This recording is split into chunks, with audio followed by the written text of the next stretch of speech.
but actually new. It's been a niche thing until now, I hope. And maybe we're on the cusp of a new guitar revolution. Well, I think we are. I think that the clear sort of amount of people we have who are working within sort of the ergonomic considerations, we can call them. Not all headless guitars are well ergonomically considered, but many are, and then there's those who just kind of cut off the head thinking that's what it's about. There was this Jackson custom shop they did where they made this big deal about this Jackson custom shop guitar maker making the guitar that he really wanted to make. And it was a pointy Jackson Flying V that he made headless. And you're just sort of mixing icons here, but you're sort of maybe the worst ergonomic guitar in history is a Flying V. I'm not sure. Like it's at least it deserves to be in the rankings of the worst ergonomic guitar in history. Like it's on the list. Maybe that's the point. You're not supposed to enjoy it. You're supposed to play it. Yeah. So, as a matter of fact, the Flying V might need more at the headstock. I'm not sure than less. Welcome to Life with Strings Attached. I'm your host, Jamie Gale.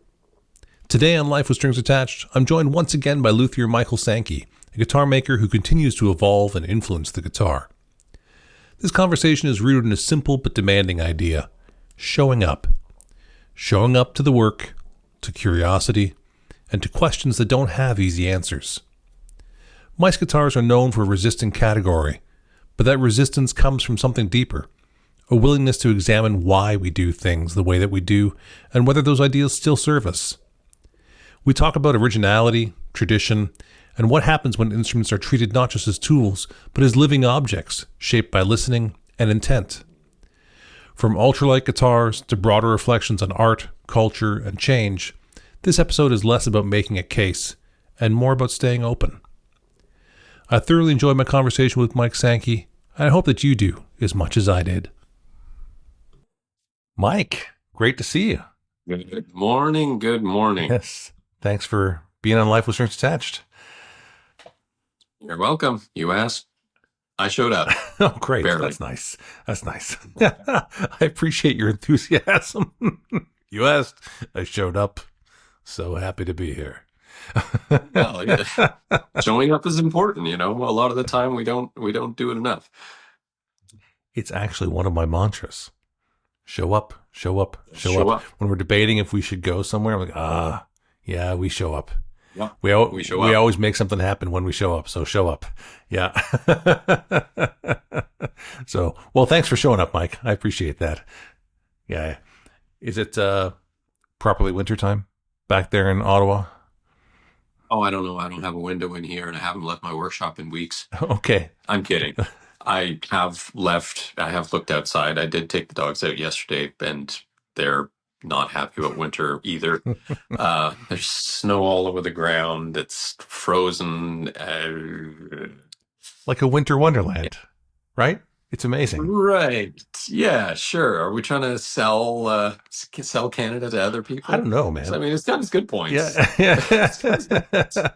But I can tell you, I'm experiencing somewhat, not the opposite here, because we're certainly not in the tropics where I am, but this morning, Roberta and I were out for a walk, and it's like 2 days before Christmas, and there are 2 fresh rose blossoms on the bush in front of the cathedral.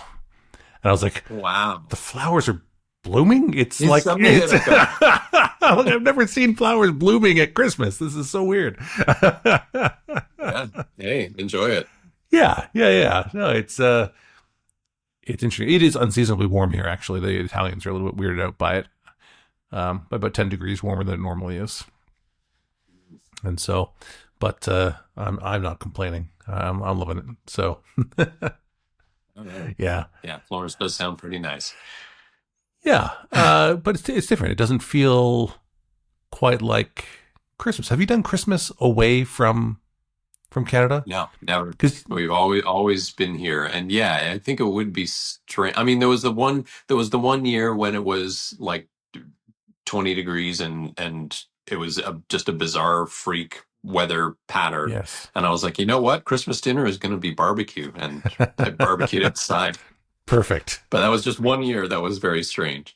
Otherwise, yeah, it's a go snowshoeing in the afternoon for fun kind of thing. Yeah. Yeah. Yeah. Both sort of growing up with Canadian winter times, it's definitely, we have the stereotypical Christmas. And I've done a number of Christmases away from Canada at this point in time in my life, and it's interesting to see how people reenact snow. They reenact snowmen. You'll see When things. you see a movie and there's those like little fluffy white balls and everybody's like, "Oh, isn't it so pretty?" and you just can't tell them that it isn't really like that. Yeah, but but the point is, it's somehow even in places where it's not actually a place where it snows. The icon of sort of snow and that sort of storytelling Well, is let me tell you is about that. spread So out here.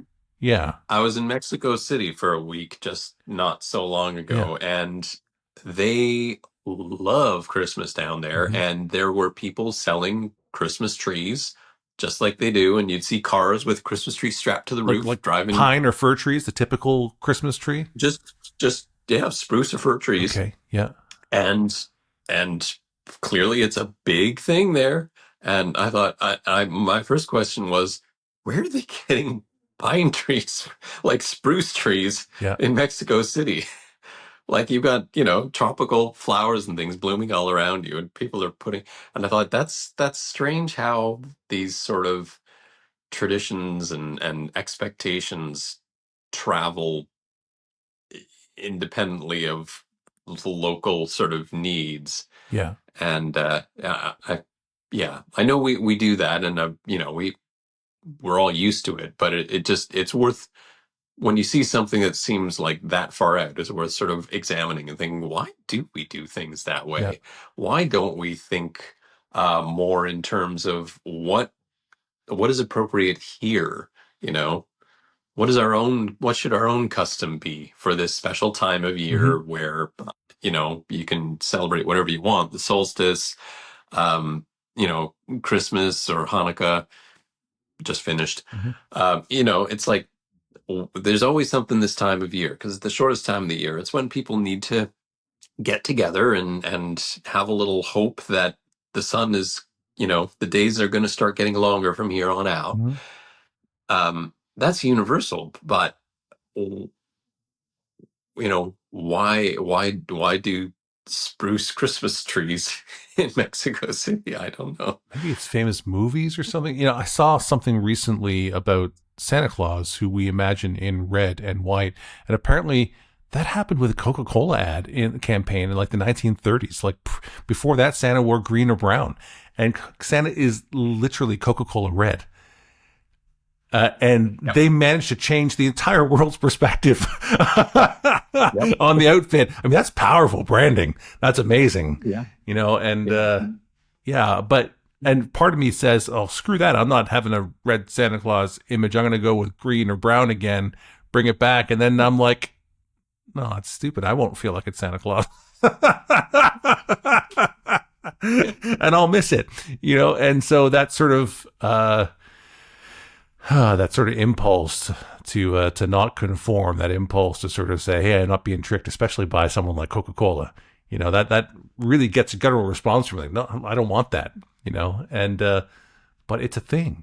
I actually, my first time playing with a band, I was in Eastern Europe in a country, Poland or Ukraine, I don't remember where it was, but I remember it's one of the few English words someone yelled at us as we were loading up the bus, getting on the bus after a gig.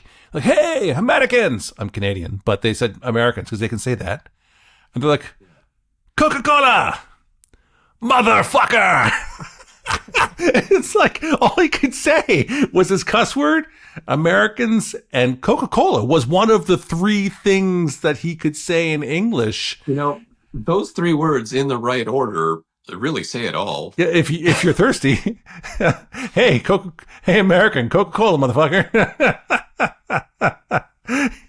Yeah, get me a drink. Oh man. Oh, we are way off track. Mike Sankey.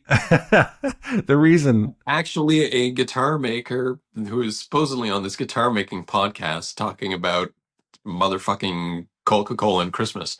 yeah, but this is always what we're wrestling with, right? We're always wrestling with the icon.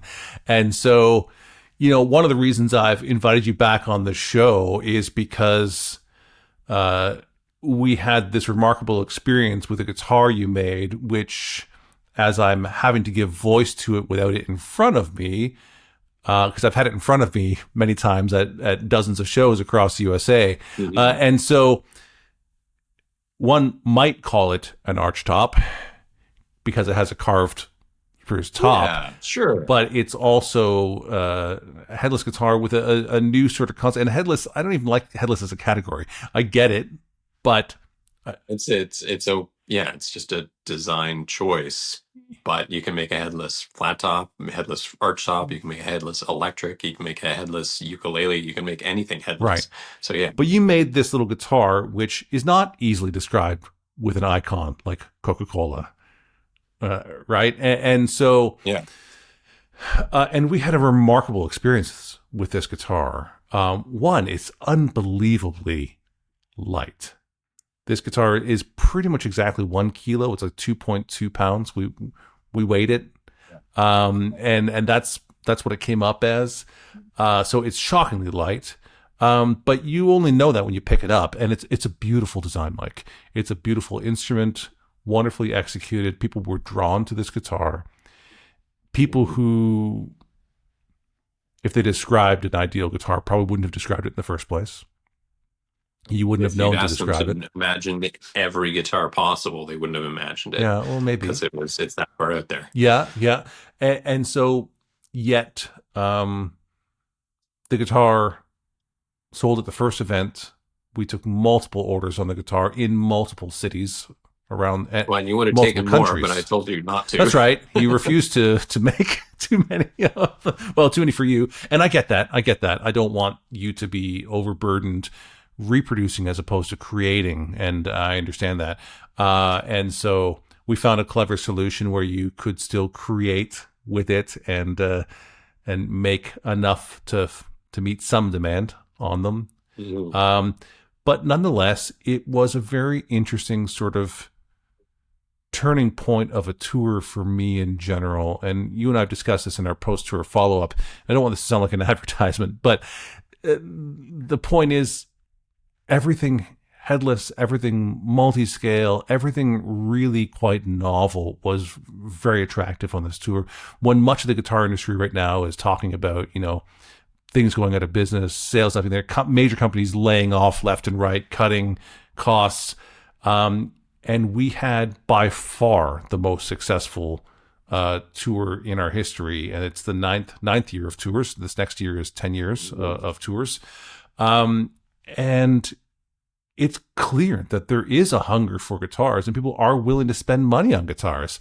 But maybe, frankly, we've got enough of the traditional guitars reenact. They've already got every color of Telecaster. And I mean, I've been, showing with the BTS pretty much since the beginning, not the very first NAMM show, but like on the first tour. And, so I've sent stuff every time and I've been there and it started, with like more people sort of like pointing and laughing and just making, jokes about like, what is this weird stuff? A guitar is meant to be a just a tool. I don't want it to look like anything interesting, or just everybody would try to find some snide remark about anything they saw that wasn't, your typical guitar.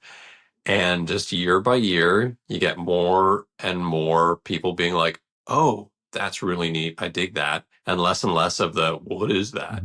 And it's just every year it's ramping up. And it sounds like acceptance or I say desire for things that are new and original and a little different has gone like exponentially up. And right near, we're just kind of hitting an inflection point where everybody is more interested. Or maybe it's that finally you've tapped into your market and everybody is showing up.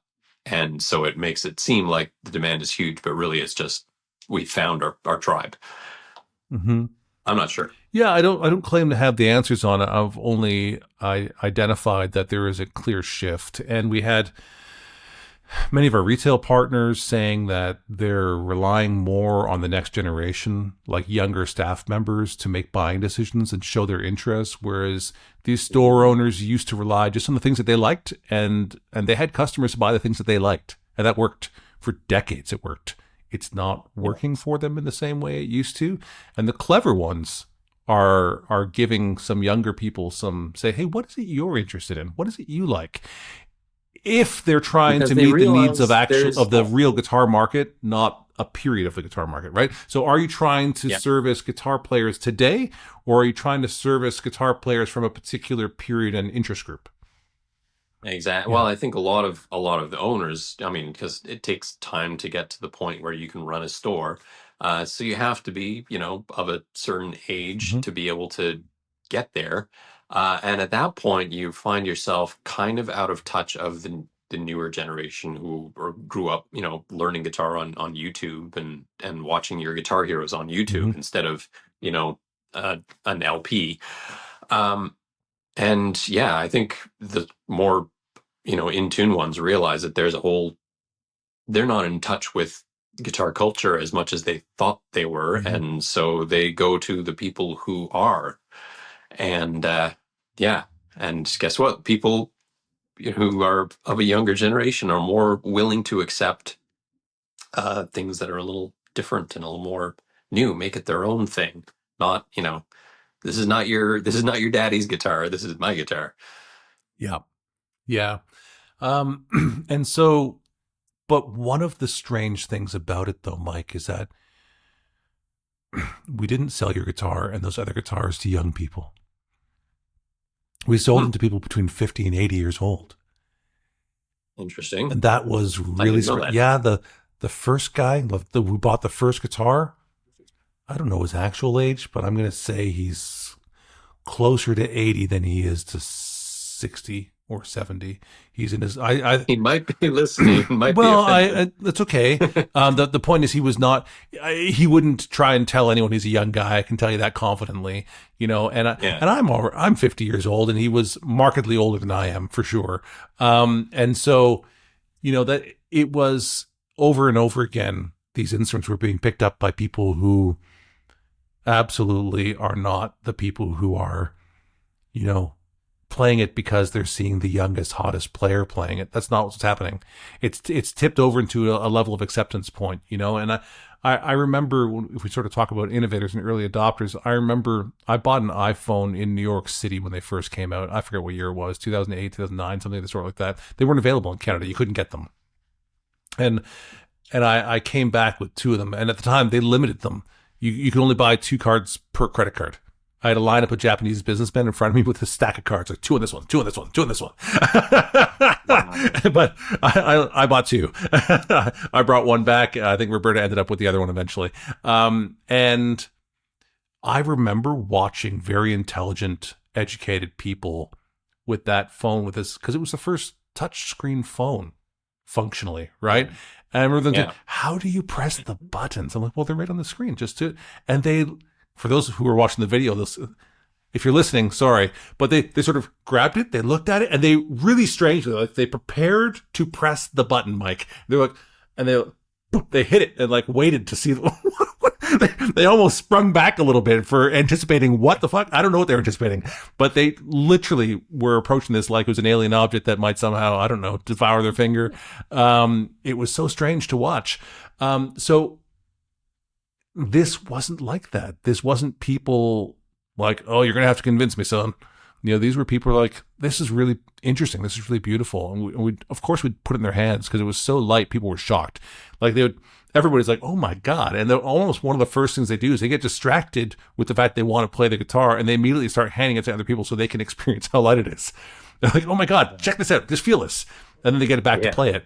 And then they play it. And it was such a responsive instrument. As a matter of fact, in many of these places, if the room is already full of people, you hold that guitar up, and the woods are so light and responsive that you can feel the room in the guitar because it's vibrating from the conversation and the noise around you.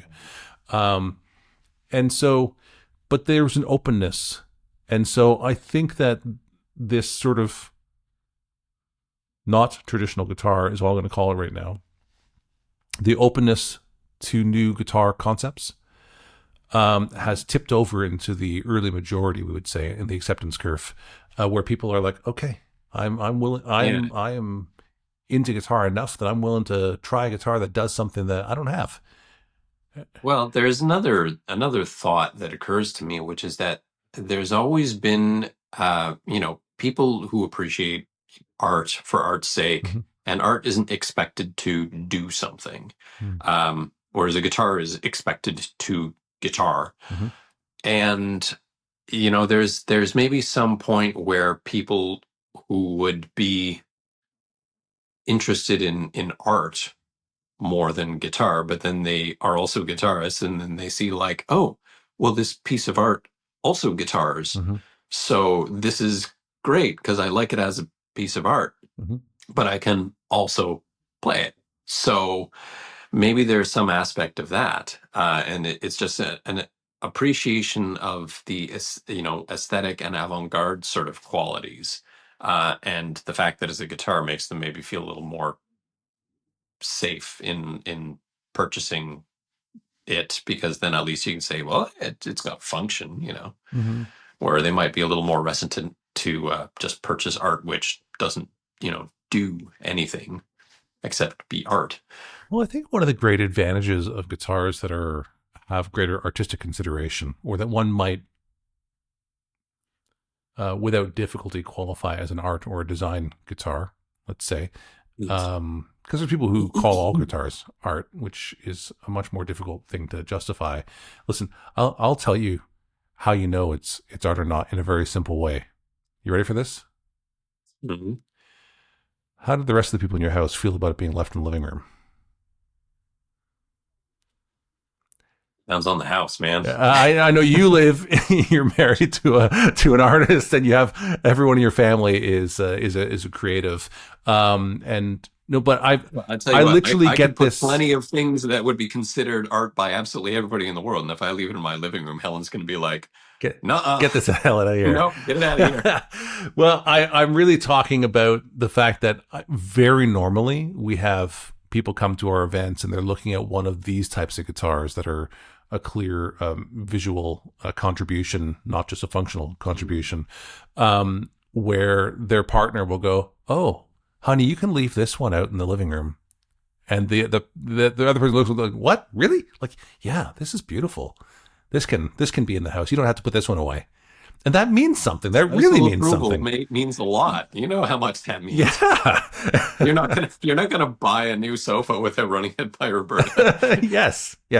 Well, I hope not. no, we really don't actually. We do agree. But there have been times where we came to agreements where we had houses that had, sort of a formal living room and a sitting living room, and we just would divide it and say, okay, you don't have to ask me anything about this room, and I don't have to ask you anything about this room, and we sort of had our spaces. Yeah. My space is my workshop. It's full of beautiful objects. Look at these handmade Japanese chisels. Those should be hanging on the living room wall. They're works of art. But with a slightly different narrative, it looks like you perform tortures. Well, I guess to people who don't appreciate music, it would be torture to listen to what I do. No, I just mean, like, if you just look at it and look at all these little tiny objects, tiny little pliers and tiny little saws, it looks like these are meant for nefarious means. They're far away. They're not small. They're so familiar to you and I. We don't think of them that way. But yeah. So anyways, this sort of idea that that there's an openness to guitar in a different way. And we've seen this over and over again. I mean, it was this way in the 1960s, where there was a very openness. It was this way in the late 1970s, early 1980s, where there was a real openness to experimentation and such. Mm-hmm. But it honestly, it feels like it's been a while since there's been a real openness about it. It feels like it has been really sort of cemented for quite a while, strongly in the historical context of, listen, these are the heroes and everything else is just not a hero. Yeah. Yeah, you're right. There were times when experimentation really took off and went on to become sort of a longer term thing. And some of those things are still with us today. Hmm. Like look at, like the late 70s, early 80s. All of a sudden we got Floyd Rose and whammy bars, and that's like well accepted Hmm. now. Alongside, the horrible tremolos on vintage 60s instruments. Yeah. And it's okay, you can do either way. But yeah, but for the longest time, I guess ever since the grunge revolution, it's been all about different reenactments, whether reenacting the fluorescent pink 80s or, offset guitars of the 60s or, anything in between. But, actually new, Hmm. it's been a niche thing until now, I hope. And maybe we're on the cusp of a new guitar revolution. Well, I think we are. I think that the clear sort of amount of people we have who are working within sort of the ergonomic considerations, we can call them. Not all Mhm. headless guitars are well ergonomically considered, but many are. And then Mhm. there's those who just kind of cut off the head, thinking that's what it's about. There was this Mhm. Jackson custom shop they did where they made this big deal about this Jackson custom shop guitar maker making the guitar that he really wanted to make, and it was a pointy Jackson Flying V that he made headless. And you're just sort of mixing icons here, but you're sort of maybe the worst ergonomic guitar in history is a Flying V. I'm not sure. Like it's at least it deserves to be in the rankings of the worst ergonomic guitar in history. Like it's on the list. Maybe that's the point. You're not supposed to enjoy it. You're supposed to play it. Yeah, yeah, Uh, yeah. I don't know. So, as a matter of fact, the Flying V might need more at the headstock. I'm not sure than less. Cedar Creek Custom Case Shop is your premier fretted instrument custom case maker, and we invite you to create a musical instrument case unlike any other, one that's unique to you. Every Cedar Creek custom case is hand-built by highly skilled craftspeople using only select woods, Providence Forge hardware, and premium instrument-friendly materials. At Cedar Creek Custom Case Shop, we are dedicated to helping you design the case of your dreams. Find out more at cedarcreekcases.com. Nonetheless, you look at companies like Strandberg and Kiesel and such who are doing them on very high volumes at this point in time, and then many of the artisan guitar makers like yourself and Simon Padalka, his headless guitar on the tour also went, and so did Dean Gordon's, and like all of them went. Um, and so there's a lot happening there for consideration. For me, the thing that is most sort of exciting about this is I think that these new instruments always lead to new music. They always lead to new possibilities, and it's not because they sound so freakishly different or anything of the sort. As a matter of fact, I think one of the things that helped your electric feather guitar be so openly and well received is because Nathaniel Murphy at Chicago Music Exchange made a really awesome little demo, as he does. But you listened, it wasn't just the playing. You listened to the guitar and went, that thing is making Sounds that really sound? good. Yeah, and when I saw the video, I called you. I was like, "Wow, he sounds good. What's he running through? Is he going through a neural DSP? What sort of settings?" And you were like, "No, he just plugged into an It's a amp." I mic'd was up like, tube "Really?" amp. Yeah, I was standing in the room. Yeah, Yeah, that's all. yeah. Yeah, Great, and I didn't even, good. and I don't know. Well, I'm going to say it anyways. I hadn't even realized you had included a little preamp in the case at the time. So the Yeah, preamp you made for it, it's not even on there. The booster's not there. It's literally the guitar directly into the tube amplifier, and it sounded fantastic. And one of the things you really hear is how incredibly sensitive the guitar is. If you stop and listen to it, you can hear a little bit of Nathaniel's sort of body moving on the guitar, and it tells you yeah, how sensitive the guitar is, but not to the point where it overwhelms the string sound, But you can't get all the sensitivity of the strings if you get rid of all of the body noise. It's compromise, right? You create a yeah, compression exactly. threshold there, a noise threshold. Yeah. Yeah. And I've always tried to like all of my guitars that I've made, even when they were not so light and resonant that way. I've always tried to leave a little bit of microphonics in the pickup, or make it so that the body is just that little bit more resonant so that you can feel it when you're playing, and some of that ends up going through the amp anyway. Mm-hmm. Because and a guitar that is just picking up the vibrations of the string uh, needs treatment to sound like anything, and you might as well be playing rocking a synthesizer. Mm-hmm. Not nothing against synthesizers, but it lacks the touch, it lacks the human Mm-hmm. spirit Mm-hmm. in the tone, which works for a lot of kinds of music. You really don't want, any of that. But if you're just playing to enjoy the guitar sound for itself, yeah, you want it. You want it to be like that.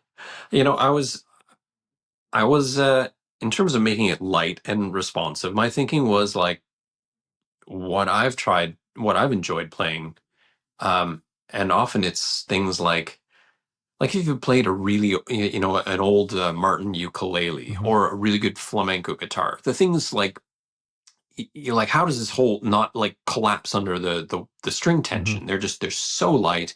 When you talk, they want to jump in your Mm-hmm. hands. A 1920s ukulele weighs like grams. Mm-hmm. It's incredible, but it makes a big noise.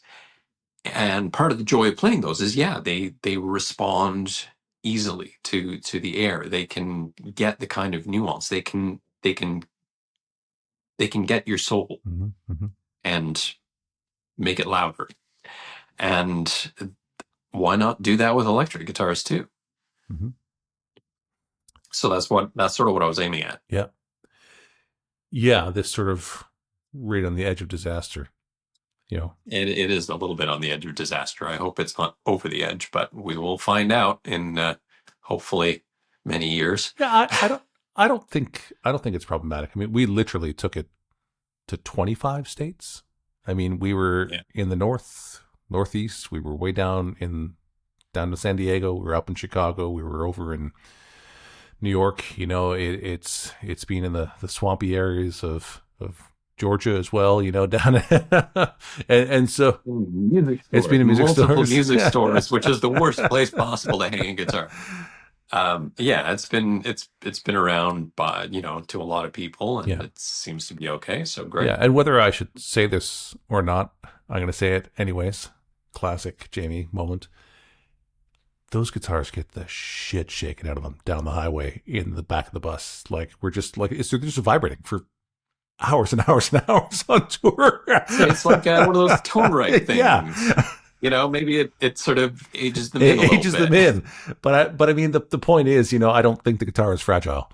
The guitar is dynamic and responsiveness. This. Jamie's patented, RV across America, aging in to make your guitar sound better. Tone shakers. Yeah. We get a lot of dynamic range driving through Arkansas. There's a lot of freaking potholes. Bang, bang, bang. So, no, but really, as a matter of fact, there's we had, I won't say who it is yet. We had one of the guitars not make it to their final destination. It sold. Huh. And FedEx, it wasn't moving past a certain point. And they eventually said, "Oh, you're going to have to put in a claim." I said, "Why? Where is it?" They're like, "It's been in a truck fire." I'm like, yeah, whatever, man. Send me a picture. and multiple FedEx employees corroborated that this has been in a truck fire. And here's the really weird thing. It showed up on Reverb a week or two ago. As burnt? No, or not as burnt not at all. Wow. A customer had bought it and told the guitar maker, "Hey, I bought this guitar that was on tour, but I think it's going to need a bit of work," and he got it, and it had been completely submersed in water. And so clearly it was in the fire, but not in the burning part, just in the soaking hosed down part of the, but the thing is, the guitar was in remarkably good shape for having been immersed in water. And so I'm going to leave it. I'm going to leave it for the guitar maker to make the announcement some other time. But we'll just leave it at that for right now. But the point is, well, I trust them to be able to make it a guitar that can withstand just about anything Yeah, and fix it if it goes through Noah's flood. yeah, absolutely, absolutely. So, But there are some questions about that. Like, oh, do these things last? How are they going to go through? And actually, it's been a big part of my conversations lately. We've been talking about future collectibles. So mhm. there's a few people I know who are working on this sort of idea of provenance. So for people who have been down the road already, who are dealing with vintage guitars, and right now, so many people who collected the vintage guitars are old enough where they're selling off their collections to the next generation, or they're bequeathing them to a museum, or whatever is happening in the moment. But the point is, they have to be evaluated. They have to be evaluated. They have to be checked for their condition. They have to be documented properly. And I know some people who were involved in doing this, and it's become a part of the conversation to sort of say the boutique makers need to be aware that we're making future collectibles. That there's no reason to think that these guitars won't be here literally hundreds of years from now, because we have instruments that are hundreds of years old that have similar constructions. But we make them probably much more stable now than they did make them hundreds of years ago.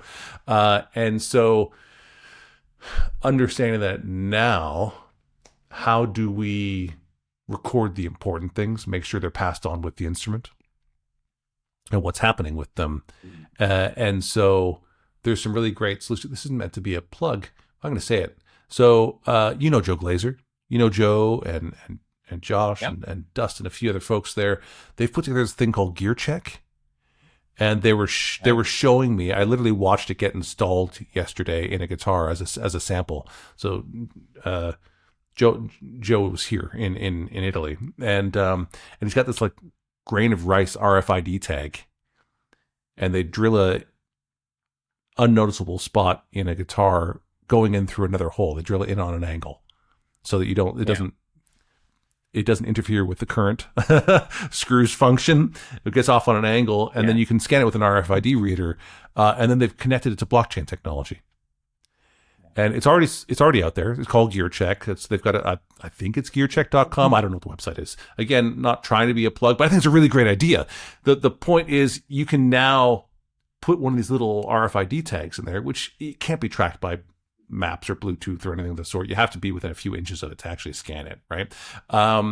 It's what they use in dogs, like in their skin, like to chip when they chip the dogs. Microchip. Yeah. Our doggies have one of those. Yeah. Strap their neck. Exactly. In case they go missing. Right. And so, but it's backed up with blockchain technology, which is verified by all of the rest of the blockchain. And so it's a really accurate way of doing it. And you can put your CITES documents on there, the wood documents and stuff, to verify it, which is great for the future, like understanding which woods were with it, right? And you can even include pictures of the wood you started with, a narrative. If you want to upload a little video or something like that, you can keep all of the information about this guitar in the one spot, which is really bloody brilliant. And so when you have a scenario like, hey, this guitar was written off in a fire, it should be documented on the blockchain. This is written off in a fire. So when it shows up somewhere else again, it's like, how did that show up there? Okay, turns out company bought the whole trailer at X dollars and has the right to legally sell it for whatever they can get for it, sort of thing, and blah, blah, blah. So now you've listed it that it's not stolen, but it did go through this weird scenario, right? And so later on down the road, it all sort of comes together, because with vintage guitars, they're looking at, you've got a 50s telly and you're looking at it and thinking, this is kind of right and it's kind of wrong. What's wrong about it? Oh, it's a 56 body and a 58 neck. That didn't happen in the factory. How did that happen? Yeah. Right? So someone at some point in time said, I like a thinner neck. And they traded it and no one gave a damn about it because they weren't thinking it was a $30,000 or $40,000 guitar at the time. And so if you put one of these little chips in a bolt-on neck and you put it in the body, you'll ultimately know that these were paired or not paired. Anyways, it's an interesting idea. Well, my issue with this is that we're assuming the future is going to be like the past, in the sense of that we're going to, have some things that keep value, or well, like old guitars, most of them fall away. Hmm. They get broken, they don't get repaired, they just fall apart, or they get lost or burned, or Hmm. and there simply just weren't very many of them because there weren't that many people a long time ago. And so we look at that was then, and this is now, and we assume that now will be the then at some point, and that the future will look back like as if history is just going to progress in the way it Hmm. typically Hmm. has. And I feel a little off. I don't feel comfortable assuming that the future is going to be the relationship between the present and the future is not going to be the same as the relationship between the past and the present. And I don't want to try to assume that the things that are valued in the future are going to be the things that are valued now. I don't think we have the grammar to describe Yeah. the temporal thing, Hmm. Hmm.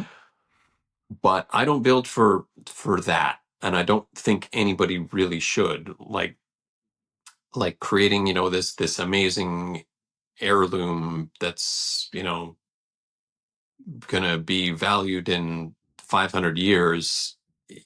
Maybe it's not. Maybe it's not at all. Maybe we've uploaded ourselves to the singularity Yeah. and there's no need for physical things anymore. Or maybe civilization has collapsed and all the guitars got burned to keep somebody warm in winter. Or, maybe the flesh-eating zombies from outer space came and decided they like guitars better than people and took them all. Well, It's that's a great excuse anything not can to do be. anything. Well, my But point is you make things for the now. Make things for I this don't generation. disagree, but I think that you might be doing a disservice to your clients in undervaluing what they think is a very special guitar.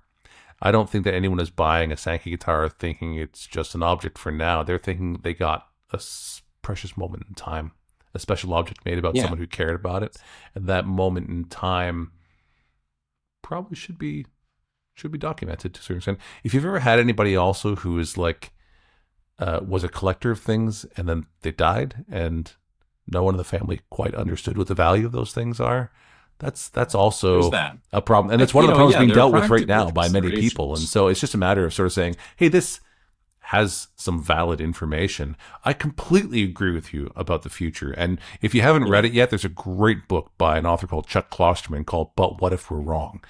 And I'm actually in the process of reading it right now. okay, great. Is it mine? Did you take it from my? It's Yeah. been on my bookshelf for years. You've looked at that No, but I bookshelf. saw it there. I was like, I'm gonna read that. Well, my other issue with this is the technology involved in RFID tags and blockchain is robust, Mhm. but we're putting a lot of faith in the future readability of this technology. Mhm. And if you've had a computer or if you've been part of the computer age for a certain amount of time, you quickly find out that your suddenly your iPhone won't run that old program or that old app that you used to use all the time. Or wait a minute, why are all my digital photos from 2002 horribly corrupted? Why aren't my CDs working anymore? You got any old cassette tapes? If you bought the really high quality ones that were supposed to last a really long Mhm. time, how are they doing 30 years down the line? uh, Assuming that the technology is still going to work in the long term is I wouldn't put too much faith in it. Within one lifetime of a human is I about as far as I would go when it comes to instruments and things. I think, I wrote an essay about this. I think it's on my website about how, the life of an instrument or a guitar specifically can be said to parallel that of the player of an instrument. Mhm. That, we have a similar lifespan in a lot of ways. And, trying to extend a human life beyond its, natural end is, impossible, but trying to do the same for a guitar is almost a disservice to the guitar. Take this argument and extrapolate it across multiple fields and over a longer period of time. I mean, you're making an argument against libraries, and you're making an argument against, passing on knowledge and information. Why wouldn't you just want to try and keep the knowledge and pass it on? It's not going to be perfect. We don't use papyrus We don't anymore, have, but we all do those old books in the translate those library. into other iterations and carry them Exactly. forward. So I wouldn't worry Exactly. about the. We But if you produce new but if you generations, didn't just the way if we you didn't humans do. document it in the Create first new place, generations. we wouldn't have the writings of Aristotle. We wouldn't have the writings of William Shakespeare or anyone else you might care to read. And we But wouldn't with the pass on the human guitar, knowledge for it. but with Yeah. the guitar is the knowledge. The guitar is not the bound book. Yeah. The guitar is the words on the page. The object is the information. Mm-hmm. So, you want to pass on the knowledge, study an old guitar. Don't read what Torres said about making guitars, because he didn't.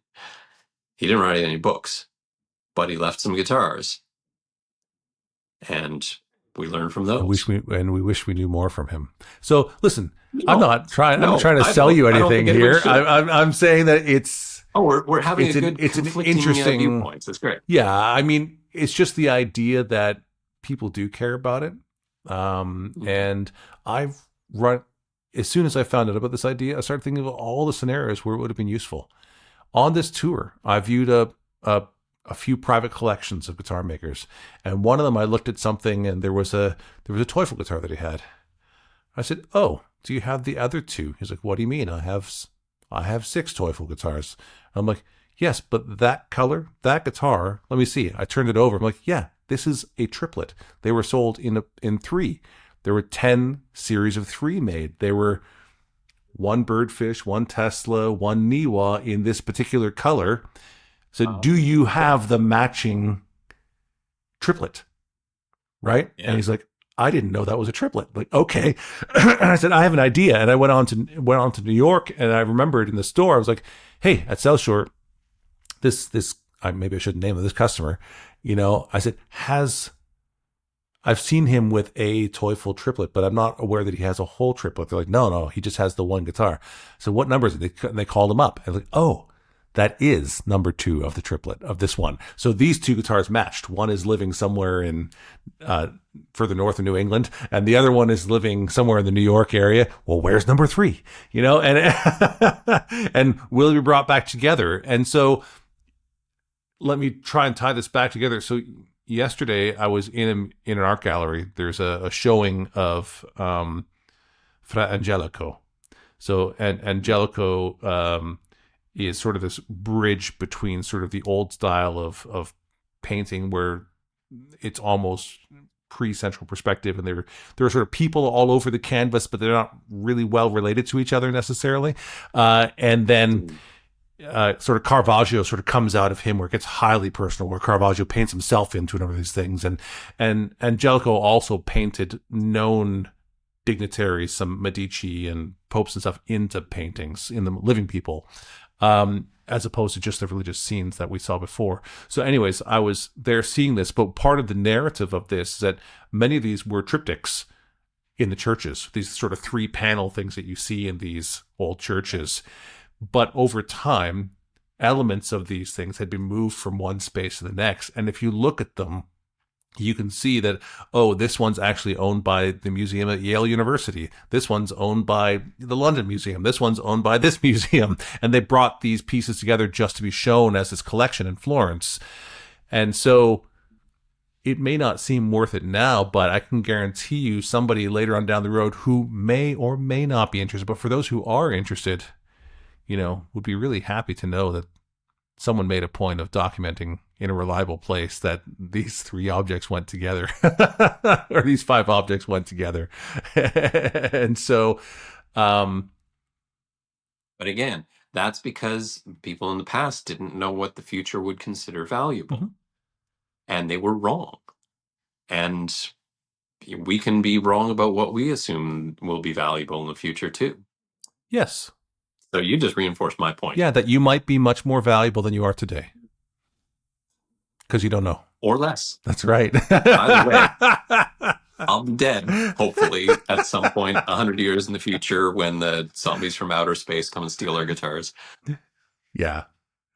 Okay. It's, the future's unknown. The future. That's what makes it interesting. Yeah. Yeah. And I'm certainly not a someone who's trying to secure everything all the time. I think you know well enough. I live a fairly rootless existence, and I do value lots of things, but I definitely try not to overvalue things. Certainly not to the point where they limit my freedoms. That's a really big part of my life. Yeah. And so, all right, Mike. So let's bring this back in for a second. So Another tangent. you've been exploring. So we do best. Well, yeah, that's where all the exciting stuff is in the sort of those tangential ideas, right? Let's wrestle it through and see what we end up with. Well, I think both you and I usually end up on either side of the ring, sort of huffing and puffing. Oh, okay, what's next? I don't know if we ever resolve anything. So, this space is normally reserved for brands who make stories like this possible, like the Dario and the Cedar Creek Custom Case Shop. If your company belongs in this conversation, let's talk. We partner with brands who value craft, culture, and the quiet power of a well-placed idea. These guitars aren't the first that you've done with this. So let's go into the thinking about this for a second, because you have been sort of exploring this idea of alternative ways to hear the wood and to shape. You ride this really fascinating line between acoustics and electrics, that when you make an electric guitar, you are generally much more concerned about its acoustic nature than many are. I mean, all electric guitar makers, despite the naysayers out there, believe that the wood really matters for their guitar.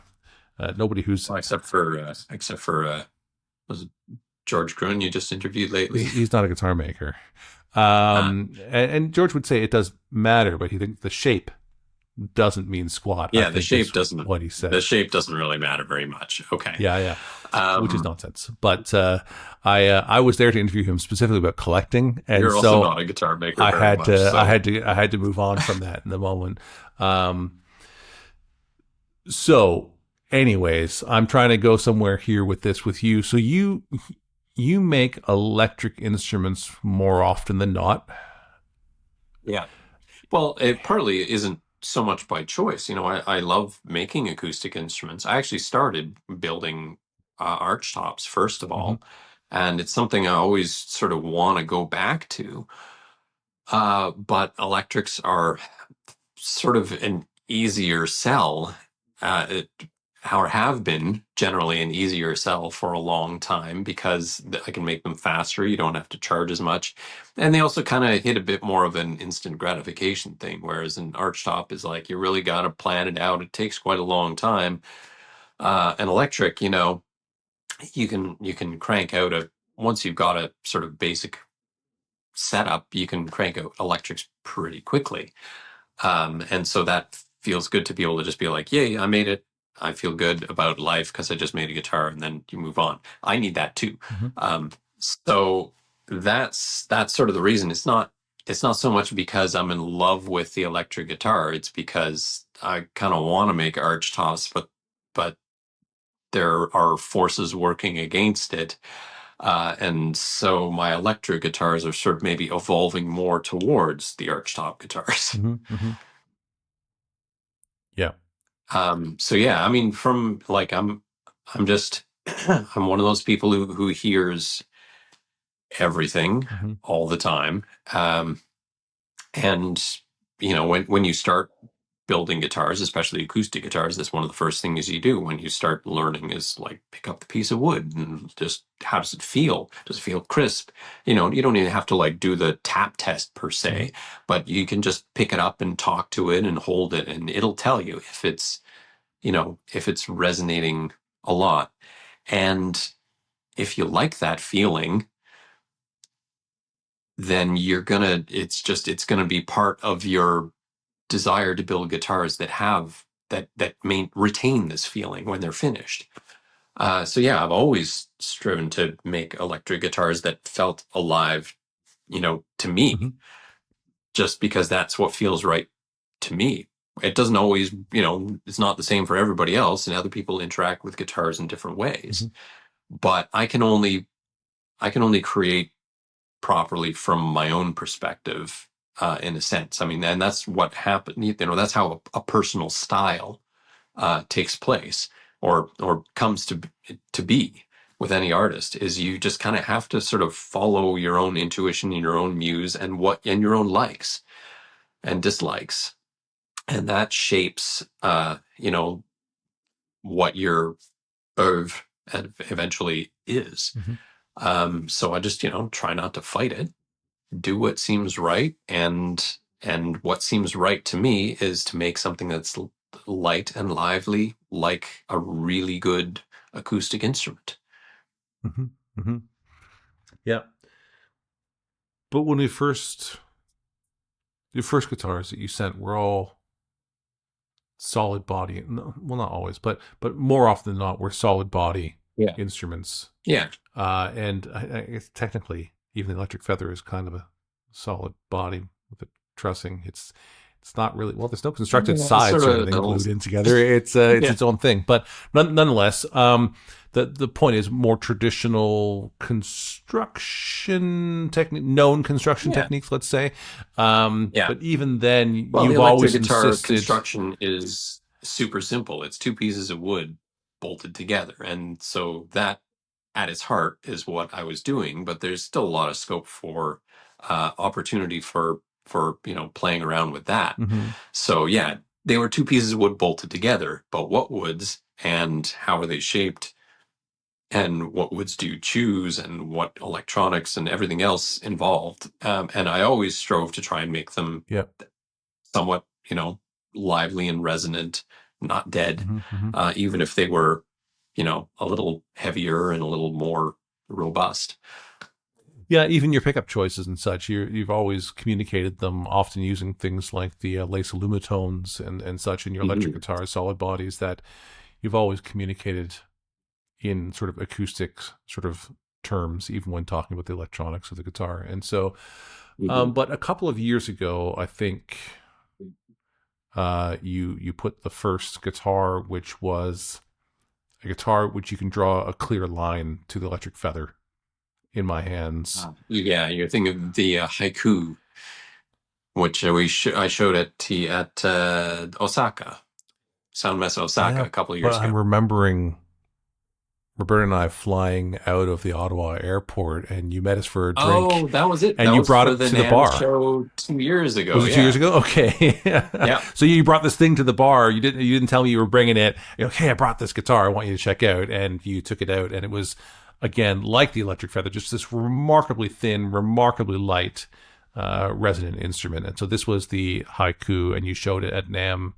I guess that would have been No, I didn't. 2024. I Oh, you didn't show didn't. it at NAMM because I skipped that year.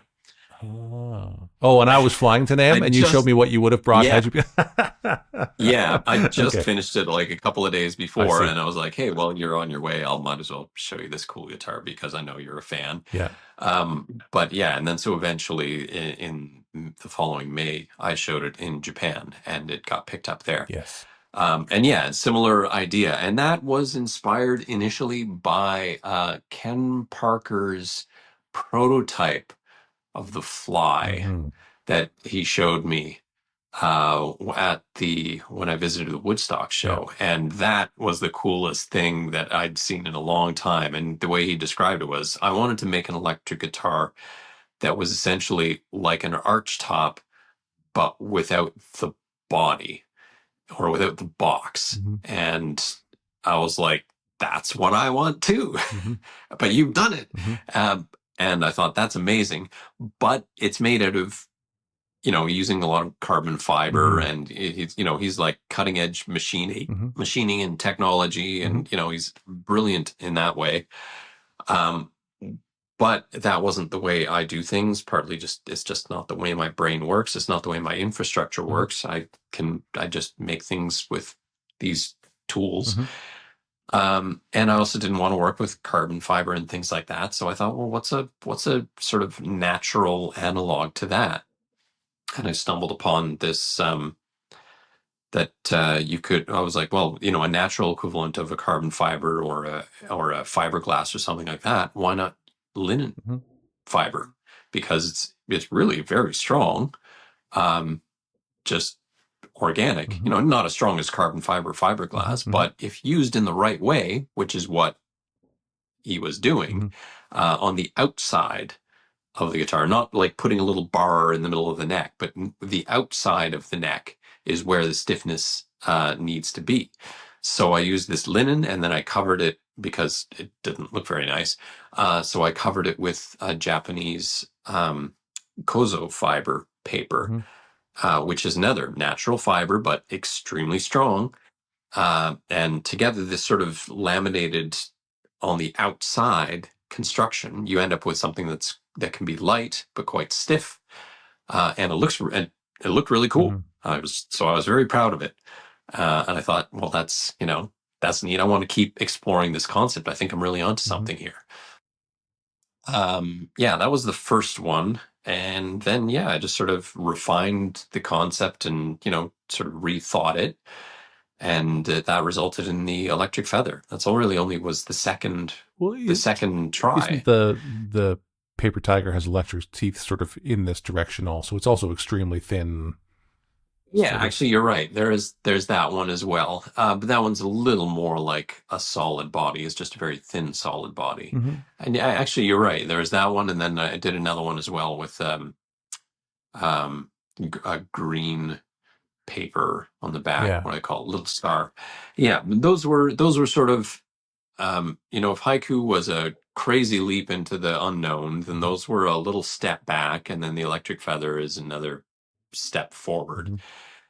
Uh, and I think there's room to adapt and improve on this sort of the construction concept.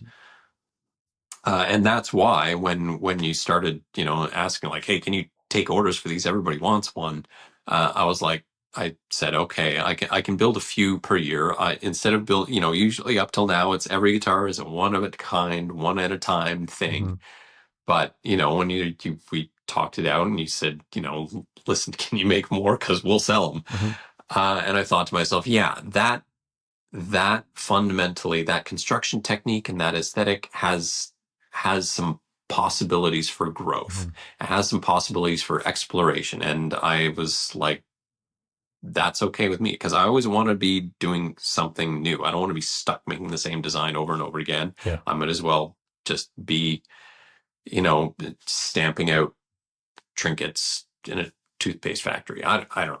Hmm. Hmm. So I needed the opportunity to be creative, and I made sure that we all knew this, that I need to be able to adjust Yeah. things going forward. We talked it through, right? Like, I mean, I think it's Yeah, okay if we talk about that here. We said, listen, I know you don't want to be caught like reproducing things, that's for sure. And we discussed how many guitars you make in a year and what a reasonable ratio would be, so you didn't feel like you were on a production line, And I yeah, think it came down to you're willing to make four of that, which means you can make six as something else, which means you make one and then you make two of something else, and then make one and two of something else. And I mean, we yeah, don't something know if like that's going to feel good in the end for you. We've committed to the idea, yeah. but conceptually, But getting an equilibrium between total creative yeah, freedom and then producing something there's already demand for is the idea, right? yeah. But also crucially to make it clear to customers and dealers Yeah. that the design is not 100% set in Hmm. stone. And that's the important thing. Communicate with other parties Yeah. involved. Just make sure they know that this is an evolving model. Yes. It's not going to remain static. Yeah. And I need to have a little freedom to you know follow the muse a little bit. Yeah. And the hope is that they'll be okay with that. And so far, I think it's not going to be an issue. It's not going to be a problem. Hmm. Yeah. So yeah, Yeah. And one day so that's these just it. results of your muse will be in museums. I'm sure of it, collected with no information because he refused. Or because there was an Who made RFID this? tag I in don't there and know. nobody knew how to read Nobody it knows who made this. because the scanners used a Windows XP technology or something. So, no, anyways, it's yeah, I like this sort of trajectory that you're on, Mike. I've seen it well from that moment you showed it to me uh in the bar by the airport. It was something that was like, wow, this is remarkable. Like, this needs to be seen. Mhm. And I'm really glad to see you exploring down that way. Actually, you haven't seen this yet because I haven't released anything for it, but because it's the 10th year of the Boutique Guitar Showcase at NAMM that we're about to go into, um, we did some branding for it with the signs that additionally say 10 years of curiosity and exploration. And you literally just said that a moment ago. I'm like, yes, yes, that's exactly it. Well, 10 years of Oh, curiosity in the BGS. I've been building guitars like for 27 years now. So there's absolutely. 27 years of specifically guitar related Yes. curiosity. And my mother will But still tell you about remembering the frustrations of being a mother with a child who loved curiosity and exploration, what that meant when you're trying to take care of a 2-year-old. I think it's been the whole life for us. yeah. But no, in that context, that's about the Boutique Guitar Showcase. And of course, anyone who's been invited into the Boutique Guitar Showcase is invited there usually because of their exploration and curiosity into Mhm. different areas and such. And so I'm excited to be there with you shortly. I don't know when this is coming out, but I think this episode is actually coming out pretty much right about NAMM. So maybe we'll try and get it out Okay. for you before or while we're at the NAMM show. All right. Yeah, So, I'll be there. because I think what you're bringing to the show is different iterations of the electric feather, is it not? Basically, Yeah. yes. Yeah, I'm for the first time sort of building as a batch of three. Mm-hmm. I've never really done that before. Um, but it's not bad. I'm a little surprised, but again, I'm I'm not building an identical batch. Mm-hmm. I'm just using things like even just since they all use the same outline for the soundboard. Mm-hmm. It means that my soundboard carving sort of jig thingy can just stay clamped on the end of the bench. I don't have to, take it off and put it away and then put it back and then reset all the thingies Mm-hmm. because I'm using a different shaped soundboard. I can just do one soundboard and then do what I love to do, which is carve the thing, which that's like my favorite part.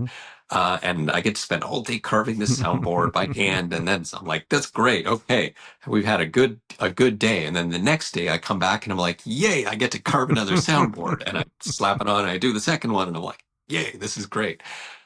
So it's going to be awesome, until it comes to fretboard day.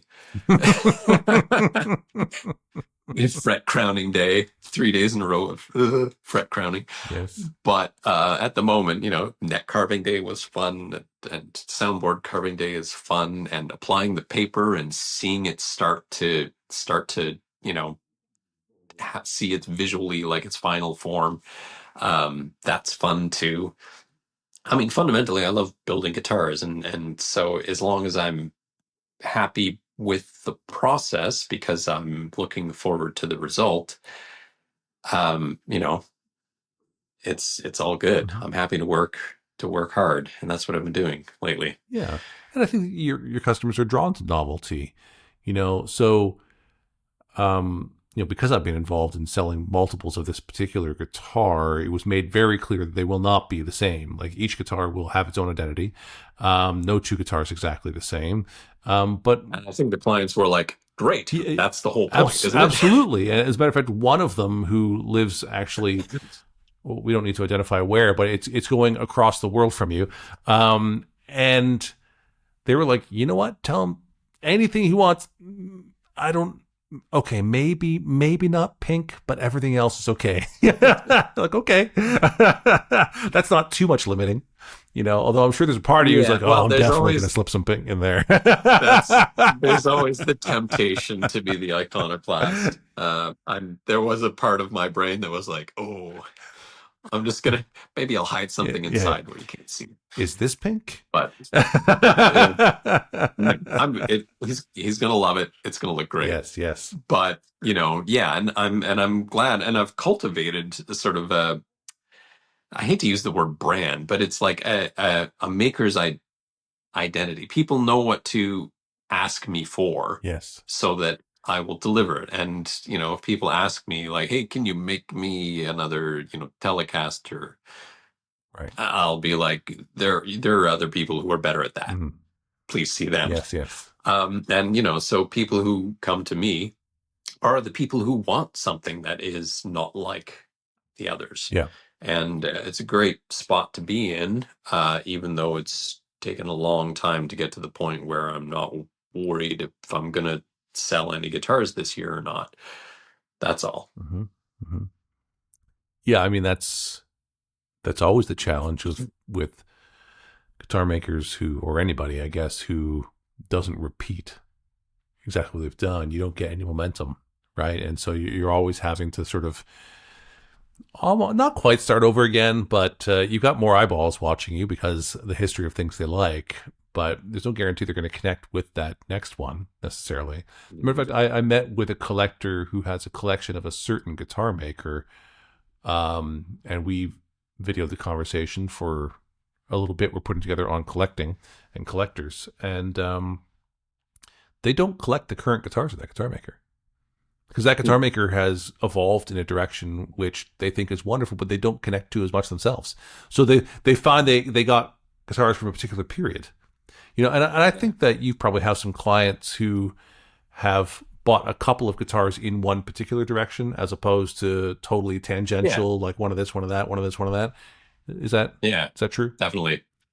Definitely. There's some people who are maybe thinking I'm going a little off the deep end, and that's fine. They appreciate what I've made before, and I'm happy that they enjoy those guitars. Mm-hmm. But yeah, I gotta make what I gotta make, and that's the way it is. And if as long as everybody's happy, well, there's plenty of guitars in the world, and there's plenty of options to buy what you love. So if I'm not the one making it, well, that's okay. Right. Yeah, I mean that's the kind of attitude one has to have in order to do what you do. You have to be somewhat, well, not somewhat, you have to be fairly disagreeable, and you are definitely disagreeable in the most pleasant kind of way. You're very, very nice, but disagreeable guy. And then you also have to be able to handle rejection and not see rejection as failure, but just that's not for them. That's okay. Yeah. Go buy someone else's, and that's fine. And my personal identity is not tied up in the fact that you didn't want my guitar. Well, I believe that someone it else takes will. some time to learn it, and I think and people who can't absorb that lesson end up moving on to a profession that makes more sense, and that's all. It's the place where so many people struggle. If they just got that part together, they would be okay. It's the actually, so the level of creativity that you exhibit is far to the extreme, the fringes of the let's call this of a curve, to where there's the bulk of what is normal in a guitar, and that's where the bulk of guitar makers exist, making things that are iterations of existing guitars. And then way out on the fringes, there's someone who's making lutes, the historical reenactments, and then on the other side, it's like totally new ideas and exploring other concepts, if we can say that. On the other hand, if you go far enough into that, I want to try crazy new concepts. Sometimes you find yourself looping back to, what would be really crazy? Make a lute. Yeah, you do. And so let me lay out this concept before we comment for just a second. So if we can accept this idea that there's most people operate within, well, the majority, that's what it's literally called, right? And then we have these sort of fringes, and we'll identify one section as no longer popular historic reenactments. Okay, things that maybe once were, but are no longer so popular. And I think archtops fall into that category as well. Archtop guitars, and then things like lutes and such. And then on the other side of that, radical new ideas, possibly, or at least in that direction. And so, but the people who can really create something like properly innovation and such, I mean, we know the statistics on it. It's roughly 2% of the population and 2% of any group. So it's 2% of active guitar makers are maybe even capable of doing something truly innovative. And within that, you are particularly prolific, meaning that you have many, many, many ideas to explore. As a matter of fact, and you don't often like to repeat yourself. And so you have this forward momentum all the time, even though you love to take inspiration from the past. And I'll give you that. It's clear. The thing is, the biggest problem that many guitar makers have is that they make all sorts of different things, but don't have a very clear identity in what they do. And so it's the amount of things they make is actually really working against them. They're wondering why they're not becoming known. And they'd be much better off to say, I make this one thing or two things extremely well, better than perhaps many others, and therefore that's my advantage, and lean into it. And so this idea of knowing what to eliminate. As a matter of fact, we recently put up Dion James's page on the Boutique Guitar Showcase, a feature page on him. And I'm not going to get the quote right, but basically Dion's sentiment was, in life and guitar making, knowing basically what to get rid of is, really key. And Dion's made this really reduced, actually very modern in construction, but aesthetically very reduced guitar. That's one of his main things. And I think it's a philosophy that really works well for him, is knowing what to reduce and what is worth keeping, what you don't throw out. In guitars and in life. And I mean, it's a beautiful life that he's managed to create, as well as these beautiful guitars, by just focusing on what's important. And, I try to do the same, but maybe a little more scattershot. The same way I make my guitars, a little of everything. And but you have such a strong identity in who you are that it comes through. And I don't. Well, I can even say, and I hope you don't take offense to this, but that is clearly not a business plan. That is 100% just who you are, and it's from a strong ego. Yep. And I don't mean that you're egotistical, or because I mean that there's just a strong sense of what is right. Yes, for me to do, and it comes out in your craft as a guitar builder and a player. You have a sense for when something's working right. That's why so many of the world's best trust D'Addario. Unmatched tone, perfect intonation, and strings made to the tightest tolerances in the industry. That reputation is no accident. It's the result of 400 years of being obsessed with quality and innovation. D'Addario. When you know, you know. And so when people send me, because I get submissions to the Boutique Guitar Showcase almost daily. It's pretty much every day a new guitar company sends me a submission to be a part of it, which I'm happy for. But most of them, I look through the information they send me and say, I just don't see who you are. I don't see it. You've got all this stuff you're doing, and it's all of these other people's ideas, but I don't see your ideas. I don't see what you're contributing here. And I'm sure you're a lovely craftsperson, and I'm sure there's people who are very happy with your guitars. But to be a part of the Boutique Guitar Showcase, you have to contribute something that someone else isn't contributing in some way, and they're trying to do too much and in the end aren't kind of doing anything. It's like a soup with too many ingredients, eventually just tastes like brown stuff. Well, but again, it takes time to learn how to make soup, and it takes time to learn what's important in life and in guitars. Yeah, and so maybe I hope you revisit some of these folks later on when they've sort of established or found their identity as craftsmen. But there's a lot. There's a lot. It's going to be a very popular thing to be a boutique guitar maker. Yeah, there are many guitar makers that we work with today who were first told no, and they evolved into something. And I take no pleasure telling people no. As a person, I like to encourage people. I like to help people. It's what the worst thing of Well, my you entire are job if you is tell me them having to say no. that. Yeah. Well, like I said, you're not saying no if you're telling them I don't see, you know, your identity yet. Yeah. You're helping them. And that's a good thing. They don't always feel that way, but I appreciate you I seeing know it's that. I get sometimes too inquiries from people who ask, how do you do what you do? And just like, you just gotta be you. What's the famous Steve Vai quote? The only way to sound like me is for you to play like you, Yeah, or something like that's that. right. You just gotta be yourself. Yeah. Yeah. Yeah. Yes. To thine own heart be true, or something. Yeah. Well, that's also tied very much to know thyself, which is perhaps one of the most challenging statements ever made in philosophy.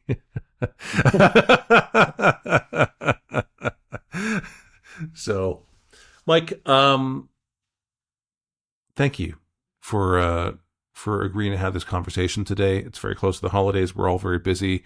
But I wanted to have this conversation while it was fresh. And, the last little bit that I want to touch on with you is because of the sort of tangential ideas that you have, and your reputation has grown by leaps and bounds since I've met you in the last 10 years or so. People say your name to me regularly at this point in time, which didn't happen when I met you 10 years ago very often, and so. What's that when it was me? Hey, this guy Mike Sankey? He's a amazing guitar maker. I'm not, this not the point I'm trying to make. I'll try and get to it. Is simply that you have been recognized more and more over the last number of years, but it also seems to me like this was a abnormal amount of attention around this particular guitar. And what I wanted to know from you is, what's that experience like for you, having a guitar that has hundreds of thousands of views on the videos and lots of comments? And there's literally hundreds and hundreds of people who forwarded it to other people and saved it. And that's not I don't think there's a lot of videos out there online that have that same response. Yeah. I'll tell you what the day-to-day was when the video first hit. I spent a lot more time answering messages and emails for a few days, and the volume of inquiries by email. Hey, I love this guitar. Can you make me one? Or something along those lines. Mm-hmm. Yeah, the volume or the amount of time I've spent, typing, mm-hmm. Has gone up significantly. But that's about it. It's not like I have, paparazzi rooting through my trash bins. I'm still just doing what I'm doing. Mm-hmm. The difference is is not from the increased viewing and attention directly. It's from what effect that has on my ability to sell my instruments. Mm-hmm. And so the change has been in the number of orders I have. Because, mm-hmm. Still all out of, for every 10 emails I get saying, hey, can you build me a cool guitar? And I always respond very fully, and it takes time. Mm-hmm. The response rate is maybe 10 to 1. Mm-hmm. Out of every 10 inquiries, I only get one, second mm-hmm. touchback, because I'll tell them, it's going to take about this long, it's going to cost about this much, and here's how I do things. And that's usually enough to make people say, oh, okay, I guess not. It's not for me. Mm-hmm. But at the same time, 10 times as many or 100 times as many people looking at my guitars means there's also a lot more genuine, interest and buyers. Mm-hmm. So I've got orders, is what happened. So it means I'm busier building guitars, is what happened. And, I'm going to be busy for a while. And this is the first time this has ever happened, where, first of all, I sold a bunch of stock that I had, that of guitars that I'd made in the past couple of years, and they hadn't sold yet, or whatever reason. I had several of them. Mm-hmm. Those sold. Great. That's nice to have that little cushion, Mhm. and now a little bit of space where I can keep the new guitars. Mhm. And orders for the new ones mean that I don't have to worry, I guess. Mhm. I still have to hustle for new orders, because if you ever stop, you just, Mhm. it's gonna be a short-lived thing. You got to keep feeding the flame or it goes out. So it's not like I get to be like, whew, finally, I never have to post on social media again. No, it's not like that at all. Mhm. I have to keep making the guitars, and now I have to remind myself that you still got to keep. Actually, I'll tell you a funny story, which I may have said before, so I hope not. But the first Holy Grail guitar show in 2014 was my first international guitar show, Yeah. and I showed up. One of the first events was Grit Laskin was giving a talk, Mhm. and I was a little bit late, so I sat in the back row. Um, and I wasn't even the last one in the room. Another person came into the room and sat next to me, and turns to me and says, "Wow, it's so inspiring that this Grit Laskin guy. He's still able to make guitars and sell them after all these years." And I said to the guy, "Well, look, it's because he keeps hustling, he keeps showing up and doing the Yeah. work." And the guy who'd sat down next to me was Uli Teufel. Mhm.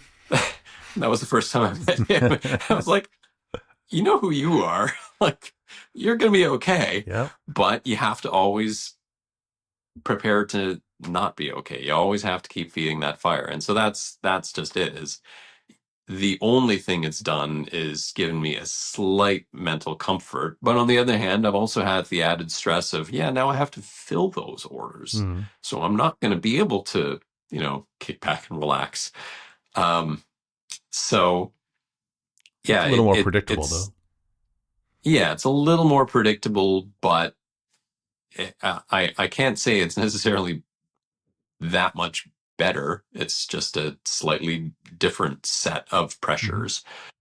Um, but on the other hand, hopefully, if everything goes, well Mhm. with the next batch, then I'm going to get more comfortable with making this model, and I'm going to learn more about what variations work and what variations don't work better. Mhm. Then that's going to make it a little more comfortable to make these guitars. And once I'm comfortable that I can fill the orders, and I'm comfortable that I'm getting the orders continuously, then that's going to free me up to explore other crazier concepts that I might have been hesitant to tackle, if I didn't have a little bit of this security. Mhm. Mhm.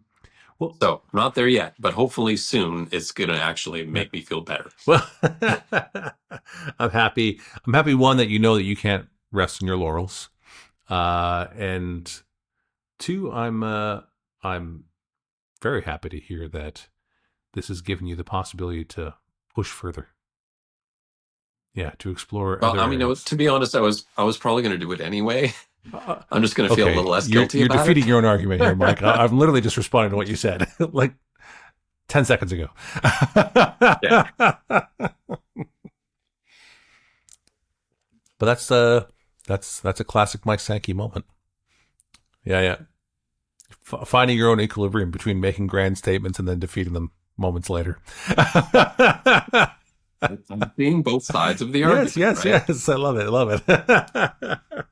So I'm very curious to know what the response is going to be like when we're at the NAMM show and there's tens and tens of thousands of people coming by, and how many of them are going to recognize that guitar because, likes and Because I saw it on a follows video. don't Yes. indicate actually how many people really have seen the Yeah. guitar in some way. And so, yeah, I'm very curious to see how many interactions you're going to have with people who said, "Oh, I saw this thing. Man, I'd love to play it." And Yeah. wonderful. Well, I mean, to be honest, every NAMM show, I get a lot of people who photograph my stuff and point and stare, and it always gets shared very widely. It's always like a marquee Hmm. thing because I'm always producing the most out there stuff. Hmm. Well, not always, but generally it's some of the Hmm. most out there stuff. But this time, yeah, the difference is that they're going to recognize it more than they have in the past. Yeah. And yeah, I'm curious to see how that works out. But ultimately, I can only build I'm only going to build so many in a year. Mhm. So it's, there's only so much can affect my workflow in my life. Right. Yeah. Well, great. Well, Mike, as we look to wrap things up here, I always throw the last one back to the guest. Is there something today that you were hoping we would discuss that we haven't yet covered?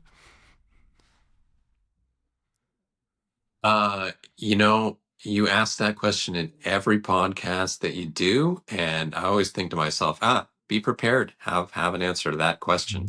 And I don't, because I didn't prepare.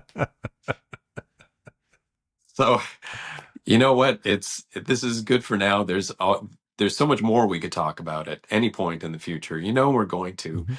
We're gonna we get together and chat whenever we want. But we don't record it and put it out on the internet. Right. So there's always going to be more questions and more answers and more discussion. And your listeners won't hear much of it, but we'll do this again sometimes so that they can. I mean, this is exactly the point of what we do. Is I'd have people because I've been doing this for decades. I just haven't been releasing it publicly, right? And people were many times like, "Oh man, I wish I could be a fly on the wall in that conversation," and so this sort of podcast is literally my attempt to sort of say, well, okay, let's give them a bit of what it is like to converse with these interesting people who have unusual ideas and make creative things, and let's see what a conversation with them is like and how their mind works.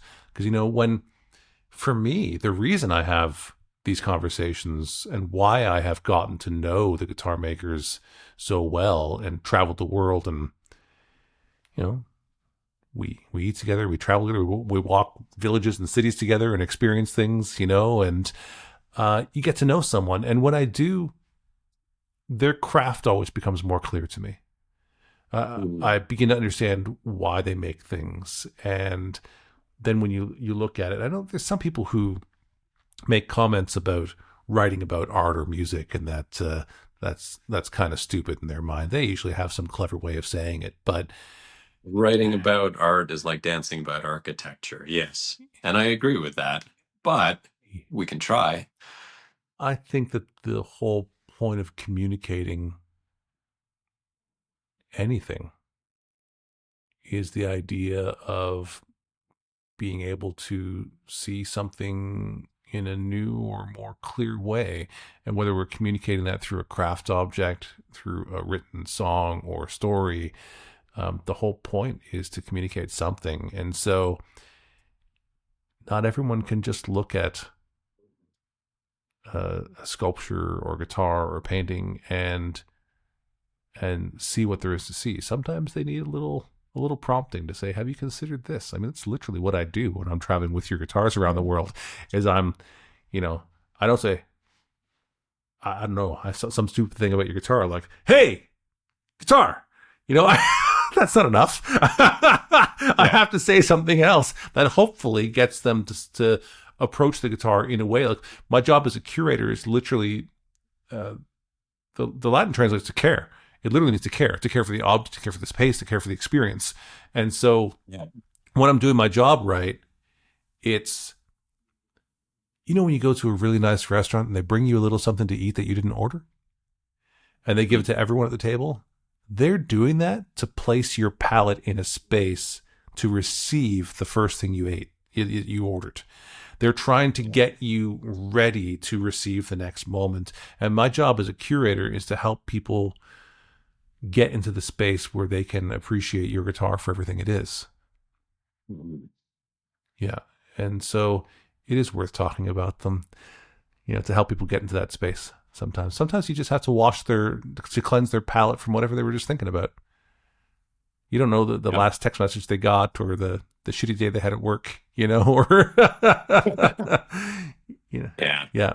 So, Mike, thank you for making inspiring guitars, for helping me have those moments. Honestly, for me and my team, when we're traveling on the road, we really value watching someone get inspired to do something, to have a moment they weren't expecting. That is a beautiful moment to see someone truly lose themselves or get excited about a musical instrument and the possibilities with it. And we get that opportunity because people like you make inspiring instruments. And so thank you for your contribution to our culture and our world, for making inspiring guitars. And no, I'm not making too much of it. I do mean that. Thank you. Yeah. And thank you for helping to connect these guitars with the people who will get to love them long time in the future. Me love you a long time. Wonderful. Mike Sankey, thank you so much for being on Life with Strings Attached. I appreciate it. I'm looking forward to our next conversation. Bye for now. Soon. Bye-bye. You've been listening to Life with Strings Attached. If today's conversation meant something to you, consider passing it on. These stories find their place through the people who share them. A new episode comes out every Friday, right here, wherever you're listening. I'm Jamie Gale, and thanks for listening to Life with Strings Attached.